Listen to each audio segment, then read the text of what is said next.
She insulted an average consumer, only to realize he owned the place, and was Clint Eastwood. The noon sun flowed through the big windows of Sierra Grill, a tiny yet lively restaurant in Carmel by the Sea, California. It wasn't a high-end location, although it has its charm, a little rustic, a touch contemporary, the type of location locals adored, especially on a warm Thursday afternoon. For Megan, a 23-year-old waitress struggling to make ends meet, charisma wasn't enough to soothe her frustration. Her shift had been turmoil since the minute she clocked in.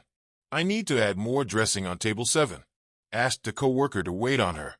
Megan didn't even look up once, while jotting down the most recent order on her notebook. As she dashed from table to table, her hair fluttered, balancing the many gripes regarding underdone steaks, disparate invoices, and unremembered beverage requests. With a cherry on top, she dealt with 3 nasty clients in the previous hour.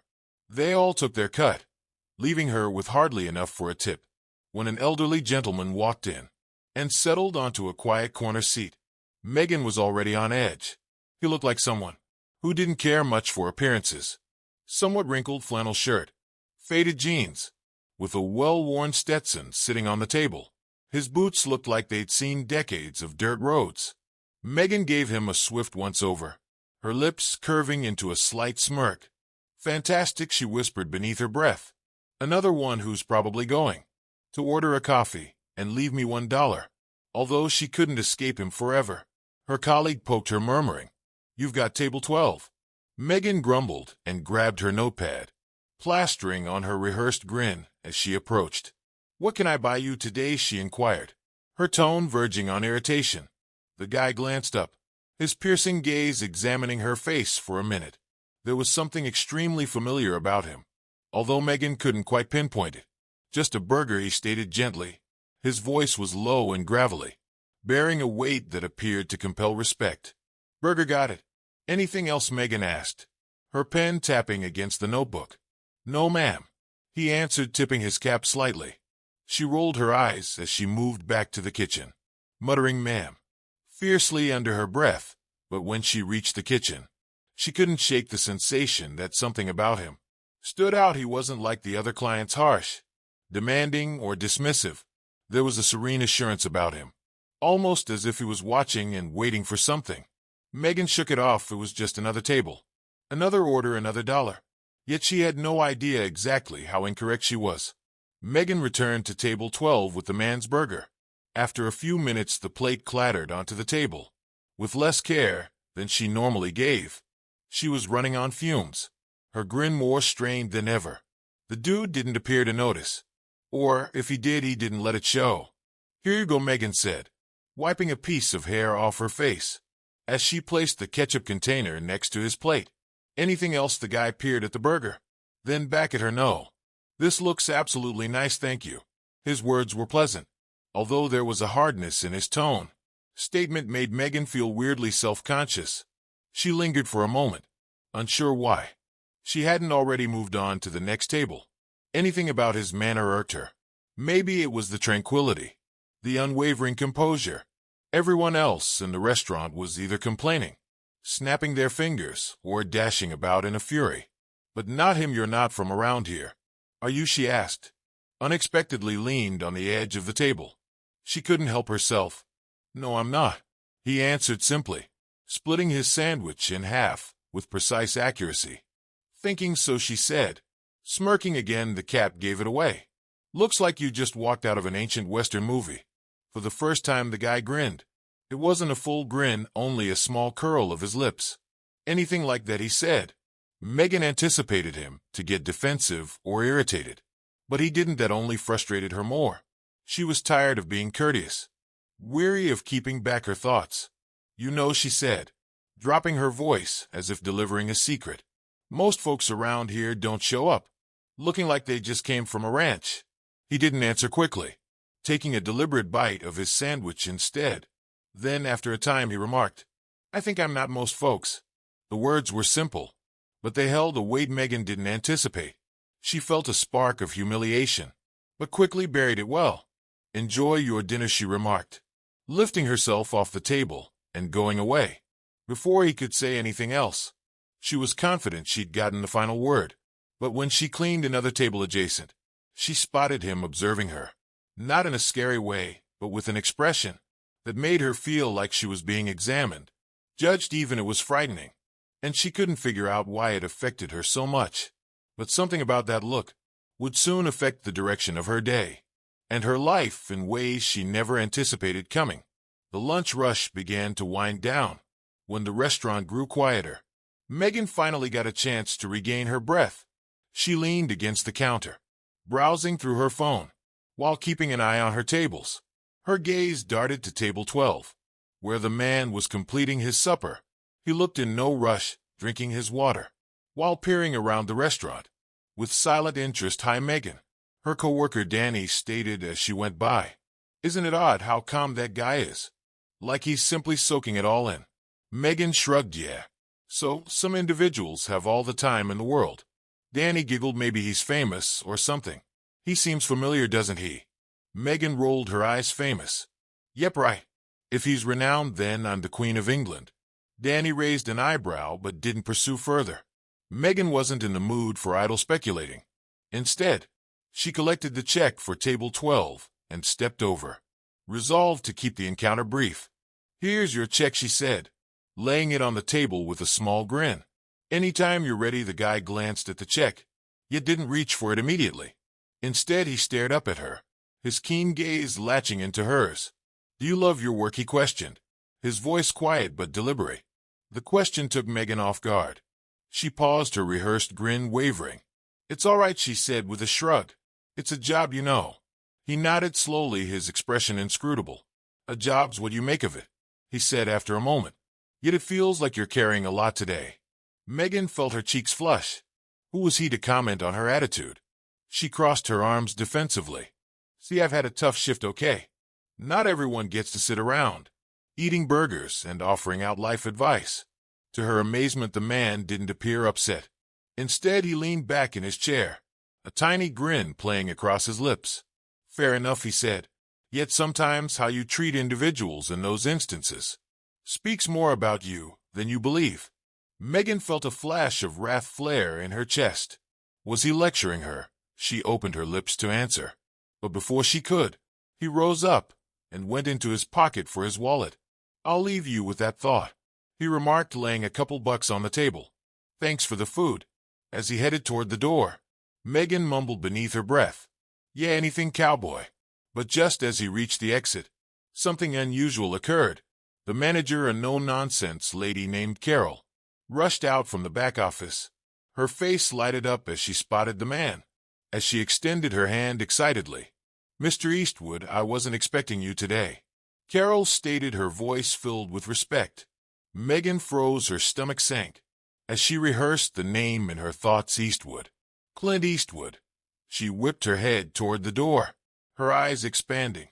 When she watched him turn back quickly to shake Carol's hand, his gaze captured hers for just a brief, a knowing gaze passing between them, before he stepped out the door. And in that instant, Megan recognized she hadn't just insulted an unassuming consumer. She'd insulted the proprietor of the eatery. Megan stood stuck in place, her notebook clasped securely in her fist. She gazed at the door. Clint Eastwood has just stepped through, her mind racing. Did she really just blow off Clint Eastwood? The Clint Eastwood, and not simply because he was the proprietor of the restaurant. Her heart started beating as Carol turned toward her. "Megan," she called, waving her over. "Can you believe it? Mr. Eastwood stopped by today.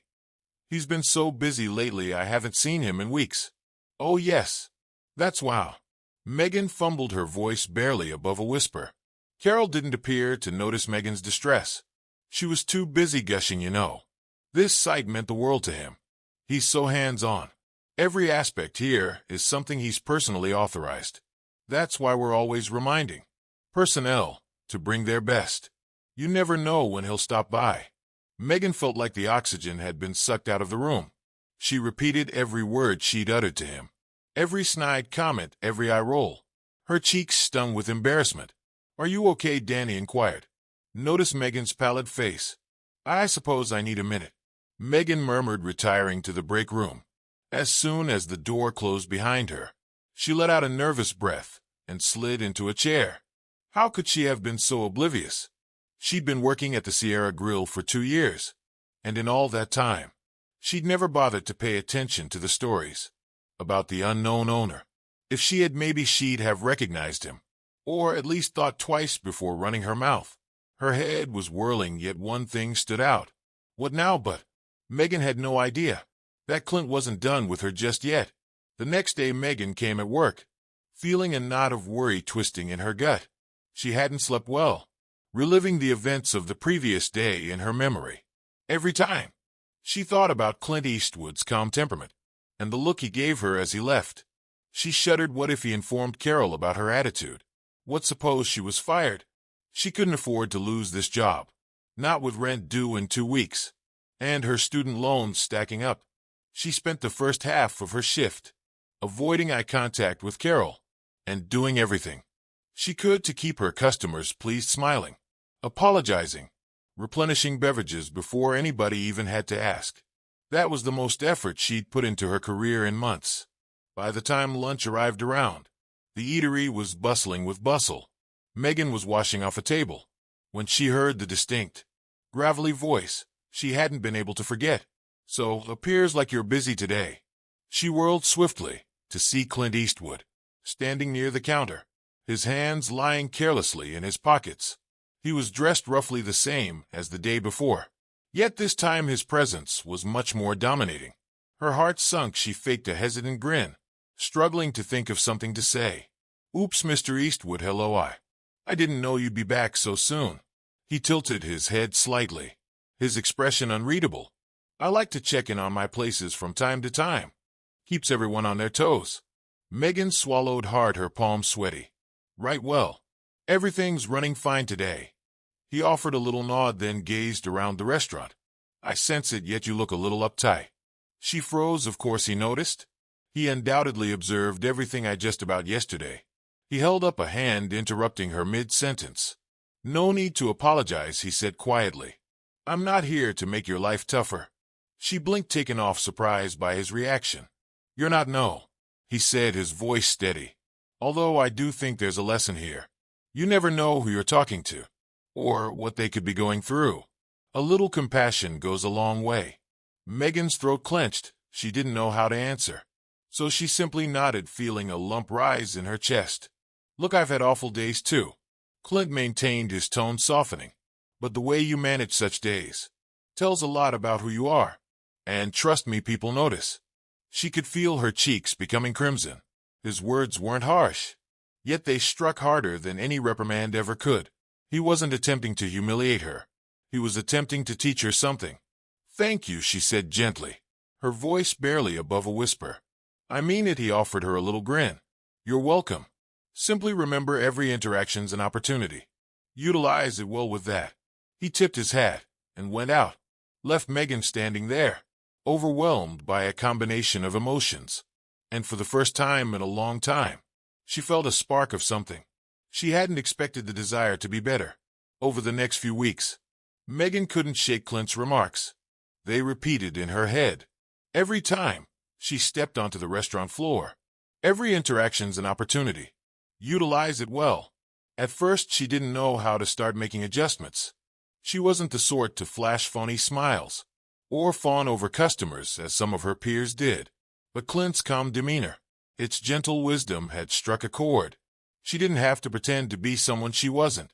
She only needed to show a bit more patience, a bit extra attention. Thus she started little. When a tired mom with 3 kids splashed a beverage on the table, Megan didn't groan or roll her eyes. Instead, she grabbed a cloth, smiled, and said, "Don't worry. It happens to the best of us." When an elderly couple requested her to repeat the specials 3 times, she didn't let her frustration show. She gently explained them again, even adding her own recommendations. Is the thing that surprised her most. The more effort she went into treating people positively, the better she felt. One evening at the conclusion of her shift, Carol summoned Megan into the office. Megan's stomach twisted with nerves when she walked inside, dreading the worst. "You've been working here for a long." Carol began, folding her hands on the desk. "And I've seen a shift in you recently. An excellent one, Megan blinked, confused how to answer. Oh, thank you, I don't know what brought it on. Carol continued, but whatever you're doing, keep it up. The consumers have noticed too. One of them even left a remark card the other day. Praise your service. Megan felt her chest expand, with a combination of pride and dismay. She hadn't expected anyone to notice her efforts, let alone recognize them. As she exited the office, a smile pulled at her lips. She still had a long way to go, but for the first time in a long time, she felt like she was on the right road. That night when she shut up the eatery, she glanced at the sign out front. It wasn't simply a job anymore. It was a location where she could grow, learn, and maybe even make a difference. And she owed it all to the silent cowboy who'd walked in one hectic afternoon and gave her a lesson she'd never forget. Because sometimes, the tiniest encounters have the largest influence. Because every moment is an opportunity to become someone better. If this story influenced you, press the like button and share it with someone who may use a little encouragement, and don't forget to subscribe for more real-life lessons and stories that inspire us all to be a bit gentler every day.